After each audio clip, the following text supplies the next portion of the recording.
Halo halo, balik lagi nih sama aku Uti dalam cerita Dipaksa Menikah. Yeay. Di bab sebelumnya udah ketemu sama Stella kan ya. Nah, ini seru nih, mulai seru nih. Ada apa ya? Calon-calon apa? Bibit-bibit pelakor. Mau tahu nggak lanjutannya nih? Dengerin ya. Saat Riko memasuki kamarnya, ia melihat Intan menyisir rambutnya baru selesai mandi dan berganti pakaian. Riko duduk di tepi ranjang sambil melonggarkan dasi di lehernya. Pembantu barunya udah datang belum, Tan?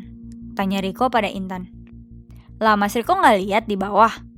Orangnya tuh masih muda, cantik deh. Mas Riko sengaja ya milih yang bening-bening gitu? Tanya Intan balik. Aku nggak tahu mereka ngirim pembantu yang kayak gimana. Kalau kamu nggak suka, nanti aku telepon yayasannya lagi deh minta ganti. Gimana? Balas Riko sambil mengeluarkan ponsel dari sakunya. Ah, nggak usah mas, nggak apa-apa yang ini aja. Siapa tahu dia kerja karena butuh uang kan? Lagian umurnya kayaknya nggak beda jauh deh sama aku. Kan kali-kali enak diajak ngobrol. Tolak Intan. Ya udah, aku mandi dulu ya. Ujar Riko lalu masuk ke kamar mandi. Jam 6 sore, Intan dan Riko turun ke lantai bawah. Riko menyalakan televisi di ruang tengah, Intan hendak masak makan malam di dapur. Stella yang mendengar ada orang di lantai bawah, ia segera keluar dari kamarnya. Ia melihat Intan memasak di dapur dan Riko menonton televisi. Mbak, biar saya aja yang masak, Mbak. Mbaknya nonton televisi aja sama masnya, ucap Stella menawarkan diri. Oh, ya udah deh, kalau gitu. Makasih ya, Mbak. Balas Intan lalu pergi ke ruang tengah di mana Riko berada. Saat Riko dan Intan sedang menonton televisi, tiba-tiba Stella muncul menyuguhkan kopi dan teh sambil curi-curi pandang sama Riko. Tapi Riko dan Intan tidak memperhatikannya. Makasih ya Mbak Stella, ujar Intan pada Stella.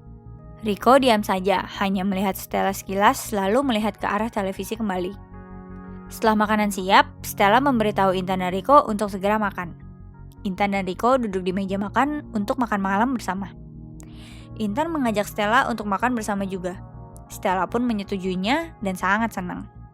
Ia menuangkan air putih di gelas Riko, dan Riko tidak meresponnya. Mulai besok, Intan aja yang masak. Saya lebih suka masakannya Intan, ujar Riko ketika ia selesai menghabiskan makanannya. Iya mas. Iya, jawab Stella sopan. Ah, sial, dia gak suka makanan aku lagi, umpat Stella dalam hati. Setelah makan, Riko mengajak Intan naik ke atas. Stella memperhatikan mereka dari dapur saat mereka menaiki tangga. Kakak adik ini mesra banget sih, kayak pasangan kekasih, batin Stella sambil membersihkan meja makan lalu mencuci piring. Mbaknya cantik dan masih muda kan mas? Tanya Intan pada Riko saat sudah di dalam kamar. Terus kenapa kalau dia cantik dan muda? Kan bukan perusahaan aku. Dia tuh kerja di sini dan aku yang bayar dia, balas Riko sambil duduk di tepi ranjangnya. Kamu gak tertarik mas? Tanya Intan menggoda.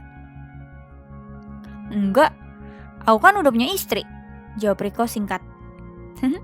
Syukur deh kalau gitu, balas Intan sambil tersenyum.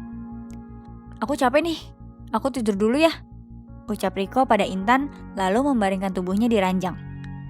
Intan mengambil bukunya dan belajar untuk persiapan ujian masuk kuliah. Ia ingin kuliah di universitas negeri. Pembantu genit gitu, apa coba yang bikin tertarik? Batin Riko. Meskipun Riko tidak memperhatikan Stella, tapi insting Riko tahu dan merasa kalau Stella sedang ingin mendapatkan perhatiannya. Karena itu, ia tidak mau dekat-dekat dengan pembantu barunya itu. Nah, cerita Intan sama Riko sampai sini dulu ya. Tuh, udah kelihatan kan si Stella ini gimana? Kalau mau tahu lanjutan ceritanya, dengerin bab-bab berikutnya ya. Makasih loh udah setia sama cerita Dipaksa Menikah. Sampai jumpa di bab berikutnya ya. Dadah!